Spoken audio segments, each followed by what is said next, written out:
Hey folks, welcome to Market Technical Analysis by InTheMoneyStocks.com for September 21st, 2007.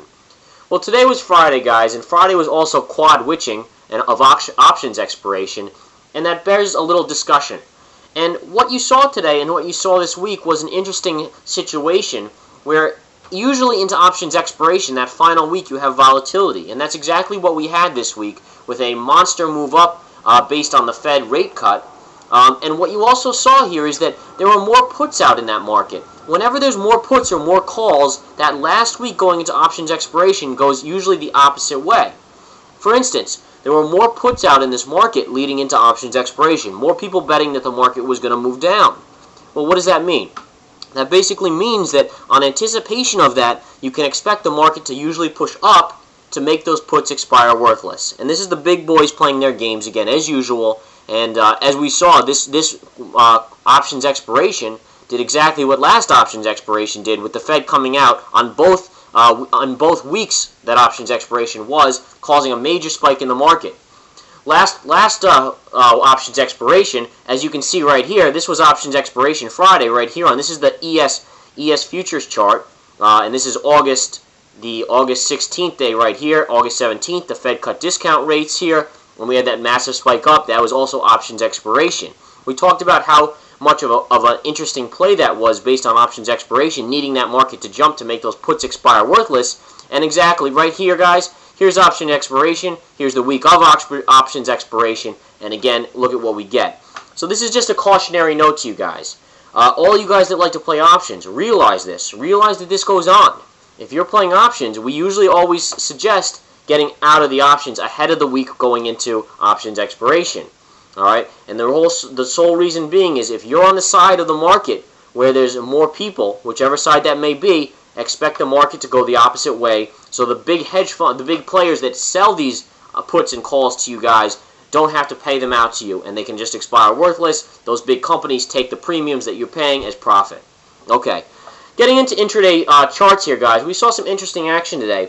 Overall, it was very light volume. I mean, that's what it was. You had initial surge of volume in the open, the first hour or so of the market, and right here, and you can see this right here on the intraday ES chart, and this is the ESZ7 contract, the December 07 S&P future contract, and you can see volume started by 11:30 to really die out, guys. And that's all that is because once these options get taken care of and they all get, fully digested in this market, then the market kind of goes into weekend mode, and that's what we see.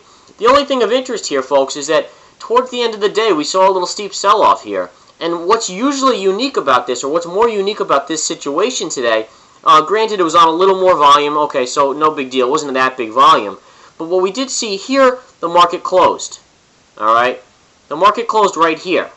And what we saw here going past the market, even when the New York, the NASDAQ and the Dow closed, we still saw continued selling in the ES futures. And that bears a little caution towards Monday. And, we've been analyzing the charts all this week. And to be honest, guys, yes, we are in an interim period right here where the market could go either way. And we've talked about that, and I'm going to go over that again. But we're not sold on this rally yet. We are not sold on this rally. We're in kind of limbo, in that purgatory area where we're not bearish, we're not bullish, but we're still eyeing this market because there are a few things out there that just don't mesh. They say if it walks like a duck, it talks like a duck, then it is a duck. Well, this market's just not talking the right way for a bull market. And we're kind of leaning towards the side that there could be another shoe to drop here. All right? Now, again, we're not at the point where we're even thinking about going short yet. We obviously wait for technical signals to go short. And again, one of them I'm going to draw right here. I just want to point out to you guys, look at this trend line right here. And this is a trend line we looked at and analyzed and figured out to be a good trend line to use. This trend line happens to coincide right here with the 50 moving average and the 20. And notice how it's hit here, but we never got a close. There has not been one close really here below this green line I just drew in. Now what's interesting here is that if you do happen to get a close below that line, in our opinion, you could look for some downside momentum. Okay? Now on the upside, what you can look for here is there's always a possibility of the market coming right up here. All right? So again, as we said, we're in this limbo period where we could jump here and top out on a double top, or we could fall down here and get support here again. Should we close above this line, then we'd have to say, guys, we could have another leg up here. Should we close below this line, and then we look for a break on the S&P cash of 1505 again to the downside, and then you can look for some serious downside possible moves. So again, guys, it's all about being cautious in this momentum period in this market. Notice the stochastics here. They're a little toppy, but they do have some room to run still. So we're not sold either way. But what I do want to point out to you guys is commodity prices are roaring.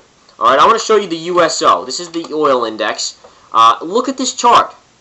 This is not a normal chart in the market. This chart needs to come in. We need oil to pull back a little here, and we began to get that today. And we've been talking about how oil is topping out. In addition, we've also mentioned how we think the dollar is going to start to gain a little strength here, or at least find a bottom down here. And we're near that. We're not necessarily on it yet, but we do feel we're near a bottom in the dollar. All right. In addition, I want to show you the OIH. The OIH was up even again today, and this chart mirrors the USO pretty much. This is the oil services holders. All right, and look at this uptrend it's been in. This uptrend is getting tired, and you can see the stochastics. Look at how flatline they've been since here. This is showing you that stochastics overall can stay overbought for a long time, but there is a point where it's going to have to flip down, and you're going to have profit takers, and we feel that once it starts to come down, it's very likely going to come all the way down to this 20 moving average. We preach how the 20 moving average is like a magnet. Every so often, you have to have a retouch of that magnet. It's like always going home. You might go away for a year, you might go away for 10 years, but eventually you come back home and see home. And the same thing works with stocks and moving averages. Okay, folks? So be aware of that. Be aware that we could see a little movement down in oil. We might have one more push up on Monday at the gap up in the open. But overall, it's very likely that we see a pullback in oil in the near term. The same goes for gold, guys. Gold is overbought here. Yes, eventually gold might go to 1,000, but if the dollar starts to strengthen, that's going to have a negative effect on oil and gold, and we could see a pullback in those commodities if the dollar starts to strengthen. But again, look at this uptrend. I mean, this is unbelievable. It's very rare you see uptrends like this for such extended amounts of time. If gold was a stock, I'd be honestly beginning to eye it out for a possible short. I wouldn't be doing it yet, but I'm beginning to look for breakdown patterns to form and the technicals to give signals. Again, eventually it's got to come home, guys. And granted, this 20 moving average continues to rise, so it might be up here when it actually meets it, but eventually you'll have a small pullback in gold. Alright, guys, the other thing I want to touch on here as we analyze this market a little bit on this Friday is now options expiration is over. It's done with. Alright, you have a month left to go before the next options expiration, and now we can see what happens next Monday. And we talked about last week and even earlier in the week how options expiration is a wacky week, and it sure was a wacky week, no doubt about that.